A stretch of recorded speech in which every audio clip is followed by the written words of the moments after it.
Start. उपाध्यक्ष महोदय, यद्यपि देखने में यह विधेयक बहुत छोटा सा है, लेकिन अपने आप में इसका बहुत महत्व है।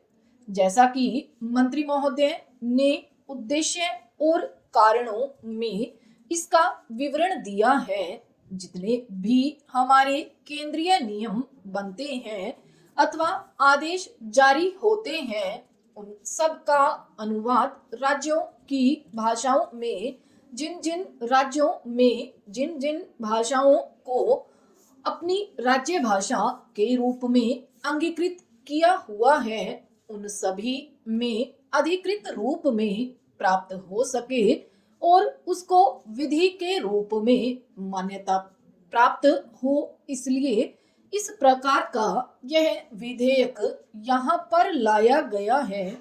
जैसा कि मंत्री महोदय ने बताया, यद्यपि वे राज्य अपनी अपनी राजभाषा में उस प्रकार के अधिनियम और नियम तैयार करते हैं, लेकिन वे अधिकृत विधान माने नहीं जा सकते और हमारे द्वारा जो केंद्रीय अनुवाद होते हैं, उन अनुवादों को भी अगर इस तरह का विधेयक नहीं लाते हैं तो वह भी प्राधिकृत अनुवाद कहे जा सके। इसके लिए यह विधेयक लाने की आवश्यकता पड़ी।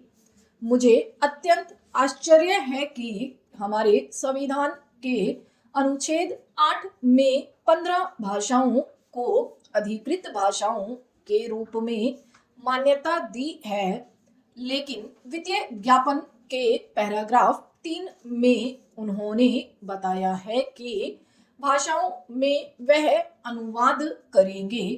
4 भाषाएं उन्होंने छोड़ी हैं। मैं जानना चाहूंगा कि आखिर वह 4 भाषाएं जो छोड़ी हैं वह क्यों छोड़ी हैं, उनमें अनुवाद करने की आवश्यकता है या नहीं।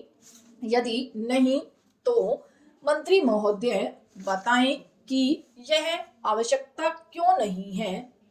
मंत्री महोदय ने यह भी अपने वित्तीय ज्ञापन में दिया है कि एक व्यवस्था तो राज्य सरकारों की अपनी है, जो इस प्रकार के अधिनियमों नियमों आदि का अनुवाद अपने अपने राज्य क्षेत्र में करती है और उसके अधिनियमों नियमों और उपनियमों के अनुवाद को देखेगी और उसके बाद उसको यह अंतिम स्वीकृति प्रदान करेगी।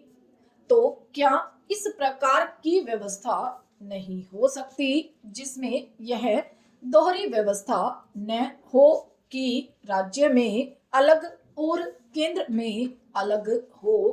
यदि हम केंद्रीय स्तर पर ही इस तरह के अनुवाद करें और केंद्रीय स्तर पर किए गए अनुवाद ही अधिकृत अनुवाद माने जाएं और फिर वह राज्यों को भेज दिए जाएं, तो मैं समझता हूं कि दोहरी व्यवस्था की आवश्यकता नहीं होगी कि राज्य सरकार अपने यहाँ पर करे और उसको आप ही अंतिम रूप दें। मंत्री महोदय इसको भी स्पष्ट करने की कृपा करें।